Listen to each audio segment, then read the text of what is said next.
खिशातील pen का घ्यायचे, आता मोबाईल का घेतात. मोबाईल जर अँड्रॉइड असेल तर त्या पाहुण्याकडे तुच्छतेने पाहतात. या मोबाईलच्या वेड्यापायी मोबाईल माझी माता, मोबाईल माझा पिता, मोबाईल माझी माता, मोबाईल माझा पिता, बहीण बंधू चुलता, मोबाईल माझा, बहीण बंधू चुलता, मोबाईल माझा, अशी स्थिती निर्माण झाली आहे.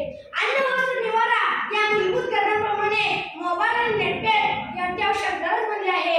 घरातला आट्टा संपला तरी चालेल पण डाटा संपून चालत नाही. भाजी भाकरी नसली तरी चालेल पण ऑनलाईन असल्याशिवाय पोट काय भरत नाही. घरात आजी नसली तरी चालेल पण मोबाईलवर पबजी लागते.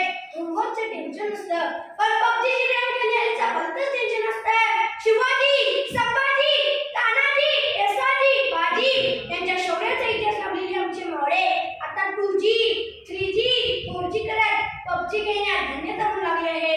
आमचे अनेक अभिमन्यू मोबाईलच्या चक्रीवर असे अडकले आहे की त्यांना बाहेर पडता येईना. मग प्रश्न असा पडतो, मोबाईलचा आविर्भाव कसा घडत गेला, हे सगळं कसं घडलं. विज्ञान तंत्रज्ञानाची क्रांती झाली, संपर्काची संवादाची नवनवीन साधने आली. मोबाईल हे त्या साधनांपैकी एक साधन.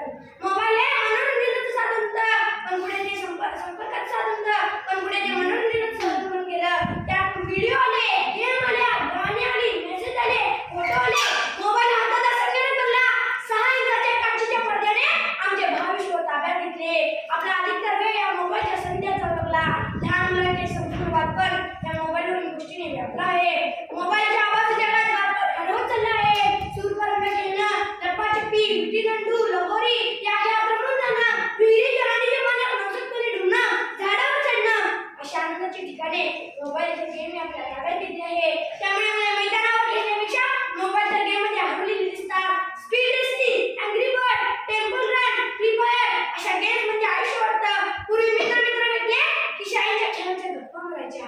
आता तुझ्याकडे कोणती नवी गेम आहे, तू किती स्टेज पार केली, तुझी रँक किती याबद्दल चर्चा करतात. सुट्ट्या पडू लागल्या की मामाच्या गावाला जायची ओढ लागायची. आता गेम डाउनलोड करायची ओढ लागते.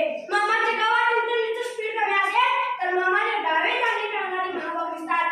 गेम मध्ये हरवलेल्या मुलांना खाण्यापिण्याची भानच नाही. 12 तास ते मोबाईल मध्ये हरलेले असतात. त्यांना मोबाईलचे व्यसन झाले आहे. गेम खेळायला मोबाईल दिला तर अनेकांनी आत्महत्या केली, पबजी खेळायला विरोध केला, अनेकांना जीवन संपवलं. अशा बातम्या कानावर पडल्या की मनात एक विचार येतो, खरंच आपलं आयुष्य इतकं स्वस्त आहे का. मोबाईल वापरण्याचा परिणाम त्याच्या मनावर व शरीरावर सुद्धा होत आहे. एका संशोधनानुसार मोबाईलच्या वापरामुळे मुलांचे मानसिक आजार वाढत आहे. ती मुले आत्ममग्न, आत्मकेंद्रित बनत आहेत. त्यांच्यातील आक्रमकपणा, चिडचिडेपणा व हट्टीपणा वाढत आहे. ती एकच बंदी बनत आहे. त्यामुळे आताच्या वयात काही घडतात. गेमिंग, व्हॉट्सअप चॅटिंग, युट्यूबवरचे व्हिडिओची टिकटॉक मेकिंग यामुळे मुलांचं युवा पिढी गुरफटत चालली आहे. मोबाईलचा विळखा आपल्याला सोडवावा लागेल. कारण या विळख्यात आज बालपण सापडलंय, उद्या तरुण पण सापडू शकतं. आभासी जगातला आनंद व मनोरंजन सुद्धा क्षणिक असतो. शाश्वत सुख समाधान हे खऱ्या आणि मनस्वी जगण्यात असतं. या जगण्यातील आनंद मिळवण्यासाठी योग्य त्या वयानुसार योग्य त्या गोष्टी करूया. कोणत्या वयात कोणत्या बाबीला प्राधान्य द्यायचे हे ध्यानात घेऊया.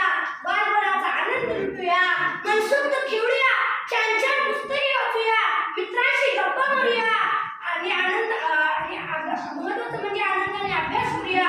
शेवटी एकच विनंती करतो, आयुष्याच्या मोबाईलला संवादाने रिचार्ज करूया.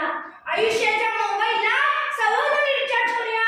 त्याला प्रेमाचा नेटपॅक मारूया. त्याला प्रेमाचा नेटपॅक मारूया. आपुलकीच्या वायफायमध्ये सगळ्यांना जोडूया. आपुलकीच्या वायफायमध्ये सगळ्यांना